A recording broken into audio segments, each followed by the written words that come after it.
I wanted to broach the question here too of like, is it a little concerning that we haven't seen anything from Mandalorian and Grogu officially except that little like poster art image they put out, what, a year and a half, 2 years ago when they announced they were making the movie? And we haven't seen any official footage. We haven't seen any official art. We haven't seen any official anything for the Yeah. Mandalorian Grogu.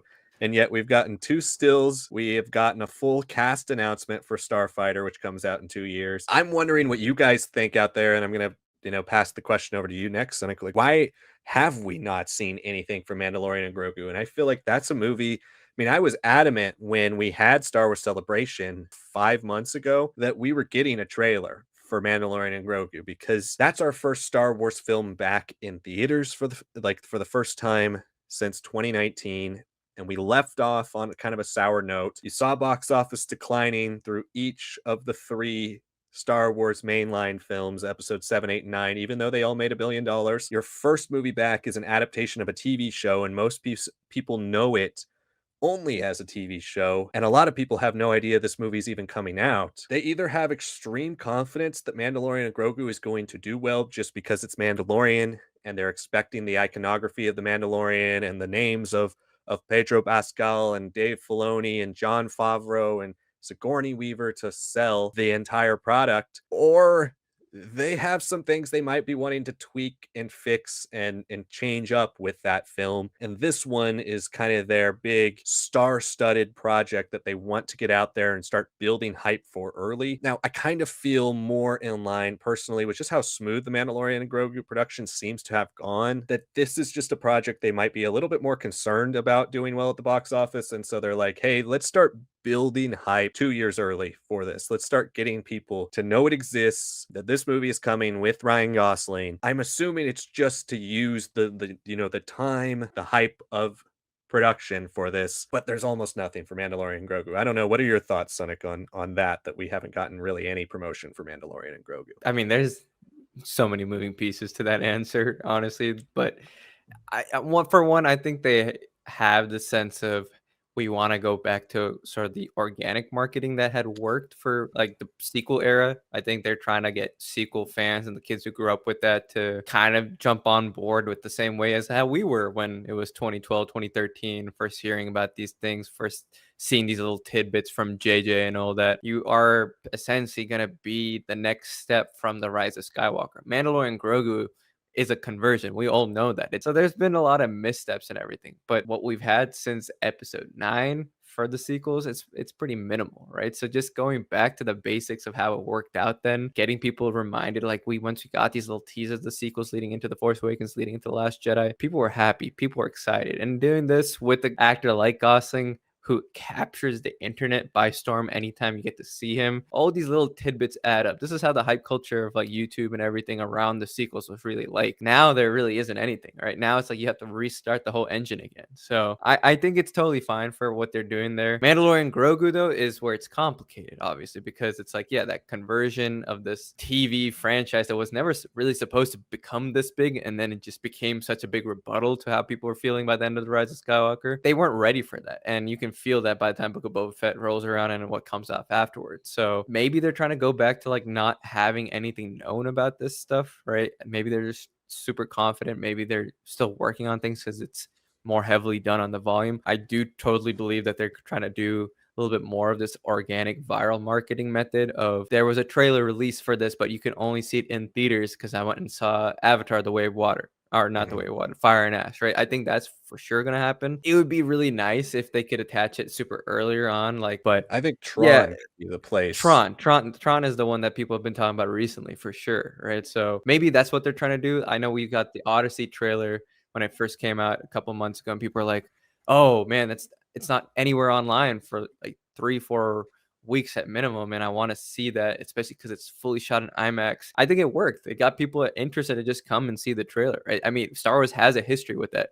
Meet Joe Black was where people got to see the episode 1 trailer. If they're so confident in Mandalorian Grogu and they're saying like this is a theatrical experience, it's been upgraded for the theatrical experience, even if it is a mid-budget film, yeah, put a trailer with Tron, and then maybe do like a slight variation by the time we get around to seeing the third Avatar film, right? Maybe that's what they want. They want people to be like, we're coming back to Star Wars and this is how it's going to be, but we're so confident in this because it's already established. We just want us to get back to that season 1, season 2 vibes of you never get to see anything on set, but you're like, oh my God, I'm just buzzing to see whatever glimpse is there, and I have to go see it this way. Maybe that's it. I don't know if it's the smartest move because I do think that Mandalorian and Grogu is the first real step away from everything in theaters being a big budget Star Wars films. Maybe this is them feeling like we don't have to even market too much here either because we're just trying to recapture the TV audience versus Starfighter.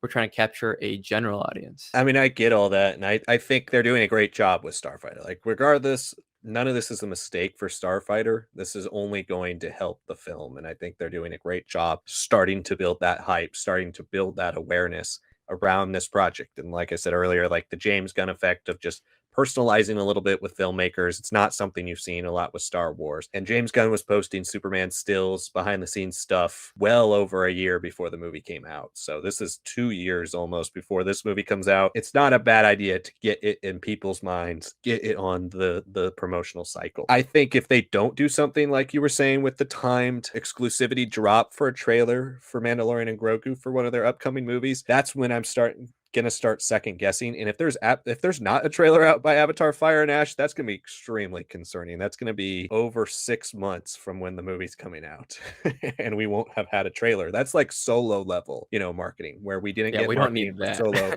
until, yeah, exactly, and we didn't get level marketing for Solo until like 5 months before the movie came out. So I would hope within the next month to 2 months, we at least get some stills. Oftentimes Disney works with like Vanity Fair or Entertainment Weekly or some of these big magazines, and they'll drop a full behind the scenes package of like on-set photos and promotional stills from the movie. Yeah, I think Tron Ares is the target at the latest. Zootopia 2 maybe, which is November 26th, Thanksgiving weekend. But if there's nothing out by Fire and Ash, I think that's concerning. And I think they should, what they really, in my opinion, should do, the old Christopher Nolan model, talking once again about the Odyssey, but what he did for a lot of his movies, Dark Knight Rises, Inception, he did a lot of a trailer released for the film, and then you got the IMAX exclusive, like 10 minutes in theaters. And so Fire and Ash is going to be a big IMAX movie. Get people in the theaters for that. Not that it needs any help box office wise, but it's a huge movie that it's going to make $2 billion. Let people go in and see that Mandalorian and Grogu is coming out, because there's a lot.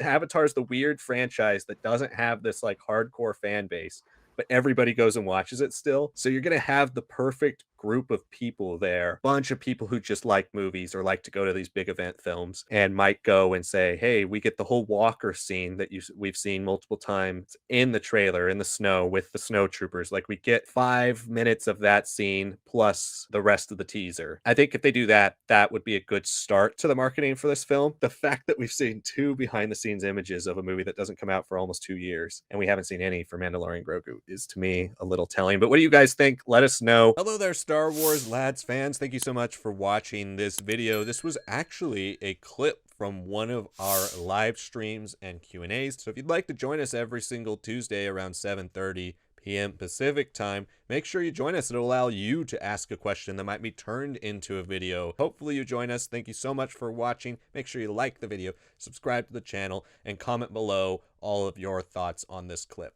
Thanks for watching, and we will see you all next time.